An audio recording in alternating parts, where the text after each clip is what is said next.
This video is for those who already watched House of Dragon and The Witcher and wants more original fantasy TV shows with unique stories, stunning visuals, and unusual characters. In our list, you will find hidden gems of fantasy, not only from Hollywood, but also from Japan, Brazil, Turkey, and many other countries. So let's start. Do sistema Angelus de proteção aos humanos. Mas o que são humanos? São mamíferos bípedes, inflamáveis, quebradiços e altamente perecíveis. If you want a light, breezy comedy with clever writing and world building, our first pick is for you. This Brazilian show has a high production value that give it an international appeal without losing its sense of regional identity.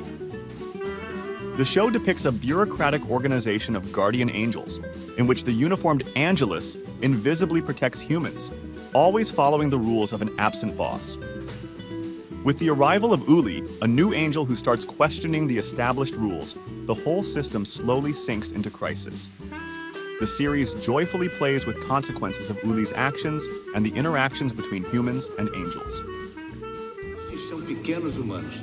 Repare no despreparo, na falta de reflexos, na incapacidade do pequeno humano em perceber o que está ao seu redor. Que sorte, não? Nada disso. O que os humanos chamam de sorte nada mais é do que o trabalho invisível de Ângelus. Uli isn't idealized and makes mistakes. He is trying to do good and learning how hard that can be. The series was created by Daniel Resenda, who won BAFTA and was nominated for Oscar for his work editing City of God.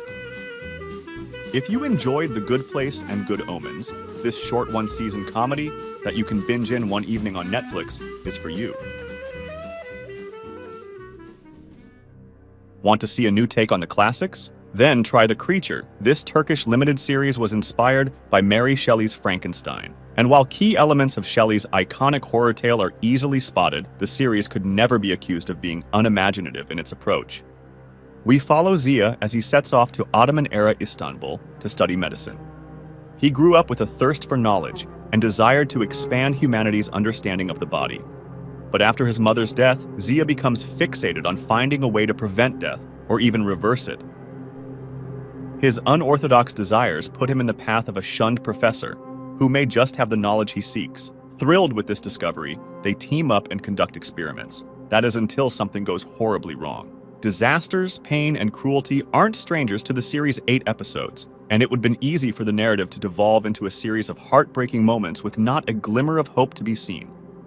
But the show does a great job of balancing the bad with the good, allowing the characters to feel joy and happiness, giving them reasons to push on before the next brutal blow. Great emotion and a unique approach to a classic tale come together to craft a story that is both familiar and new at the same time. Her şeye çare bulunur. Bir ölüme çare yok. データ通りの性格みたいだね。浦西祐介17歳。性格はそやで乱暴、短気で無鉄砲。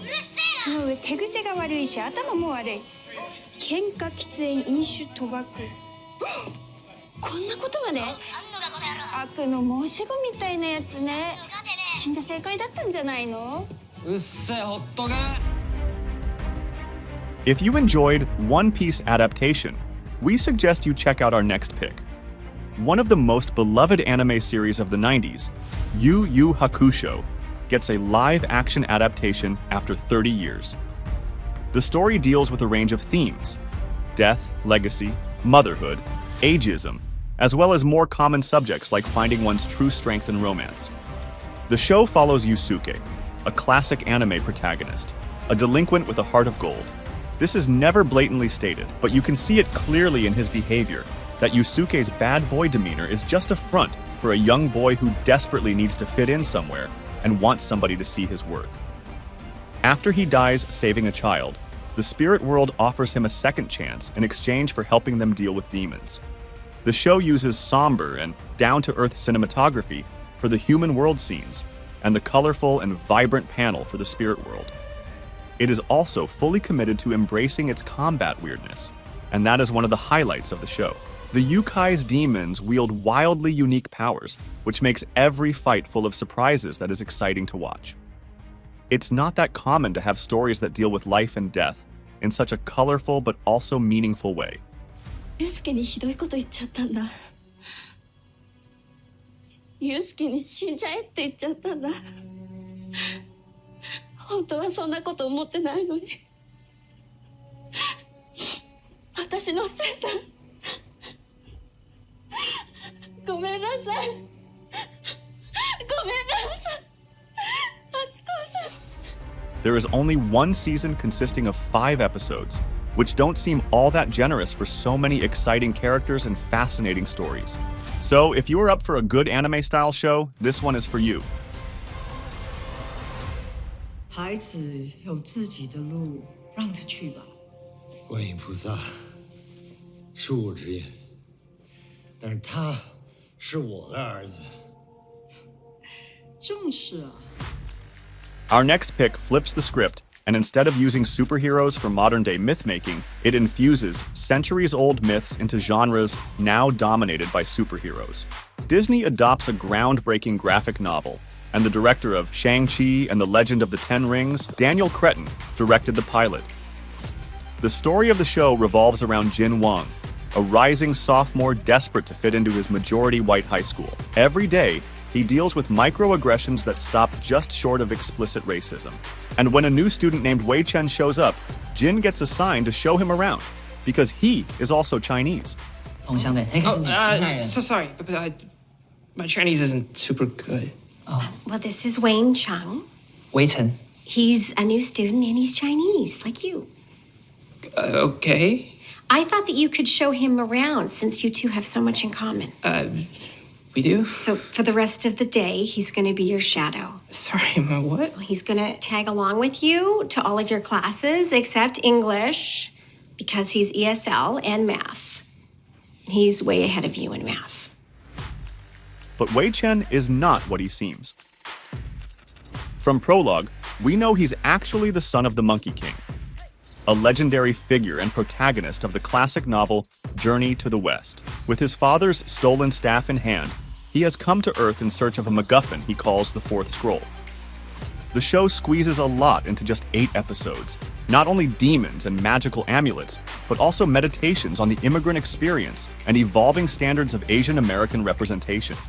What do we want? Justice! Who does it start with? Just us! Yeah, you're Baby Yoda. Jin, so glad to see you. Please know that you have the full support of the Culture Club. And as president, I can assure you we will not stop until we find out who did this. No, that's not necessary. What do we want? Justice! Who does it start with? Justice! What do we want? This is crazy, right? What do we want? Justice! Who does it start with? Is it beautiful? And you're in luck with a vacancy. I lost one of my operatives the day before yesterday, poor lad, but he was about her size, so maybe she could have his old uniform. That'd be wonderful. Mrs. Clark will take care of the paperwork. We're ever so grateful. Aren't you going to give me a smile, young lady? Our next show is set in an alternate version of London. It is basically our world that is stuck in a time closely resembling the 80s due to an epidemic of ghosts who are killing people. So, there are no smartphones, no social media, no flat screens, and barely any digital tech at all. This analog society, hewing closely to the original source material of Jonathan Stroud's book series.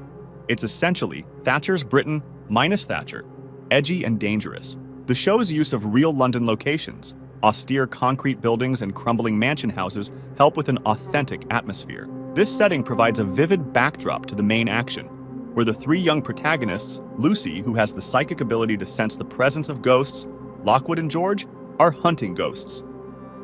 I don't have an appointment, but I saw your advert in the paper and I was in the area. You've heard of us? No. My CV. Would you like some tea? Or has George already offered? I thought I'd wait until after the first test, see if she's still here. We've wasted enough tea bags already today. Well, let's give her the benefit of the doubt and pop the kettle on. All right, but I reckon she's a bolter. There's a wonderful sense these 3 teens have found in each other their own version of family. And the rickety old house that acts as their base of operations feels like a sanctuary away from uncaring and exploitative adults. However, none of this impressive world building, character development, and storytelling would work if it wasn't for the consistently intelligent, wryly funny dialogue. This is an addictive, sophisticated supernatural thriller will keep you entertained throughout its 8 episodes run. Unfortunately, as everything on Netflix these days, the show was cancelled. Go get the bags, make a circle. I'll check the other rooms. Filings or chains? Oh, filings. You sure? It's still early, it's already this strong. It's not that strong, plus. Plus what? I forgot to bring the chains. You forgot to bring the chains? George took them out to oil them, and I didn't check he'd put them back. So, it's George's fault.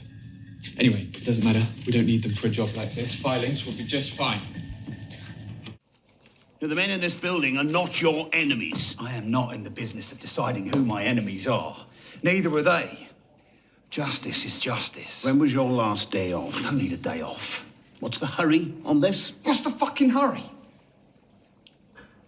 So every 3 weeks, this lunatic brings down his hammer. Any day. Any day now, there's going to be a dead Elixir fiend, or an aborted half-blood, or a black raven who caught the sharp end of a knife fight. The Row is an ugly place. This show pushes resolutely into the world of fantasy and attempts to capture an audience with its epic story. Carnival Row mixes deep mythological elements with a creatively bleak, timeless setting, recalling the Victorian era. It explores a vast array of contemporary issues like race, class, immigration, and sexual identity. Why the Fey folk were forced to flee their lands in the first place. Because the party he leads chose to let Tyrannot fall into the hands of the Pact. Let's not forget which party dragged us into that misbegotten adventure in empire-making. It takes a few episodes for the series to introduce and spin out this cobbled mythology, and that will undoubtedly lose some people. But ultimately, it works when it gets going. You will follow British police that uses tactics from the era of Jack the Ripper. It brims with political machinations and otherworldly serial killing sprees and disparate tribes of combatants. How bad is it? Do I need to be worried about riots? It's tense. A racist with a hammer is beating us where he finds us, and we don't see too many of you lot out here giving a shit. Yeah. You're not in sheepland anymore, you fucking trotter. This city belongs to us. You do well to remember that. The show has a strong cast, and if you're in the open-minded mood, see how humans, fairies, and interspecies creations fight to get along in a dark world of magical realism. If you are curious how all these works together, watch 2 seasons of Carnival Row. Hey, sis, it's me. Listen, I'm not ignoring you. I don't know if I have the money right now. And I know I promised you, but there have been some unforeseen circumstances. I'm gonna get past it, and I'm gonna get you the money, and you'll be able to... Time machine! No, you lied to me. You lied to me the whole time, and now you screwed both of us. No, silence! No, you shut up. Don't you say a word. I don't want to hear... Holy shit, this is gonna happen. That means... This absolutely bizarre show is based on novels by Douglas Adams, the beloved British author. But it throws out Adams' plot completely, only retaining its titular hero and his unique skills. What stays is Adams' sensibility and tone. The character of Dirk Gently is similar to the Doctor in Doctor Who. He arrives in people's lives, chattering a mile a minute, and throws just about everything into an uproar. Hey!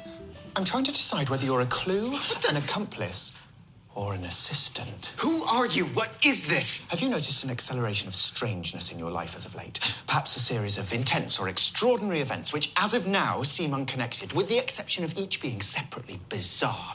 Perhaps every day before now has, for the most part, been humdrum and inane. Your life a mundane, unvarying slog through unfulfilling jobs, shallow depression, and boring sex. Well, and then suddenly, today, everything changed. The key difference is, Dirk has a talent for plunging people into dangerous situations and not getting them out of it. Both he and his fellow protagonist, Todd, are often passive victims of a host of weird and unexplained events. They are as befuddled and confused as the viewer is likely to be. In Dirk's view, all of these random events entering his orbit are evidence of the universe's interconnectedness. He frequently talks about the hidden links among seemingly random events. The show brings off kilter energy, which is at times exhausting but entertaining. Odd and ambitious, it sometimes overdoses on pure weirdness, but offers absurdist rewards to those who stick with it. Give us the her, or we'll throw the dog off the bridge. I'm bluffing, but if he shoots her, throw the dog off the bridge. Tell us in the comments what is your favorite underrated show. Did you watch shows on our list? Thanks for watching. Don't forget to like and subscribe for more videos. See you in the next one.